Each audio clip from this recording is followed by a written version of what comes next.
ज्योतिर्लिंग के दर्शन के लिए आप लोग पधारे हैं, ये राम से 14 पीढ़ी पूर्व मानधाता राजा हुए हैं। शिव पुराण में उल्लेख है, जिन्होंने माँ से नहीं पिता से जन्म लिया था।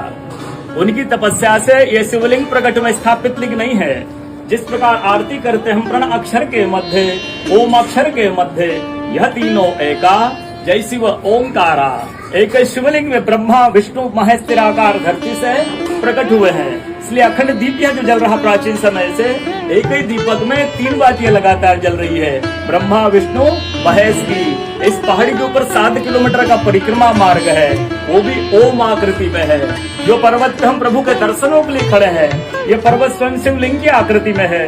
चारों तरफ नर्मदा मैया जलेही बनकर बह रही है। पूरे 12 ज्योतिर्लिंग में शयन आरती होती है, लेकिन बाबा का विश्राम ओंकारेश्वर ज्योतिर्लिंग में है, तो उनके शयन के लिए झूला पल्ला चौपड़ पासे बिछाए जाते हैं।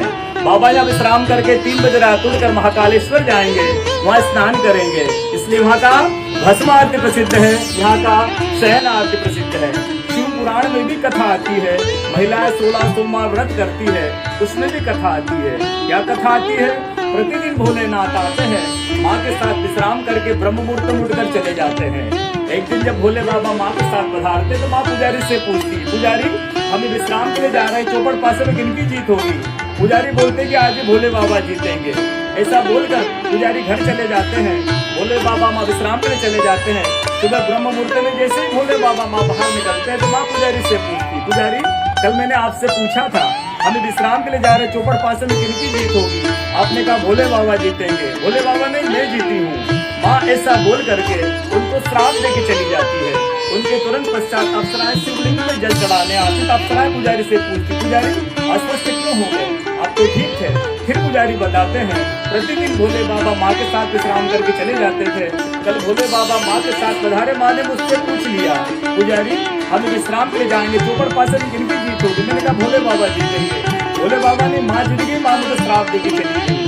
अप्सराएं बोलती चिंता न करो, हम अंदर जाकर शिवलिंग की पूजा करके आते, फिर इसका उपाय बताएंगे। अप्सराएं अंदर जाकर के शिवलिंग की पूजा करके बाहर आकर बोलती, पुजारी आप 16 सोमवार व्रत कीजिएगा, व्रत करते ही स्वस्थ हो जाएंगे, व्रत करते ही ठीक हो जाएंगे। ये वो कथा का दर्शन प्रतिदिन होता है। पूरे 12 ज्योतिर्लिंग 12 ज्योतिर्लिंग में ओंकारेश्वर ऐसा ज्योतिर्लिंग है, जिसके दर्शन के पश्चात कोई महानदी का दर्शन होता है, जिसके तट को छूकर कोई महानदी बह रही है। आप काशी जाएंगे, गंगा जी दूर है। आप उज्जैन जाएंगे, क्षिप्रा जी दूर है। आप सोमनाथ जाएंगे, समुद्र है। लेकिन ओंकारेश्वर है ऐसा ज्योतिर्लिंग है, जिसके दर्शन के पश्चात कोई महानदी का दर्शन होता है।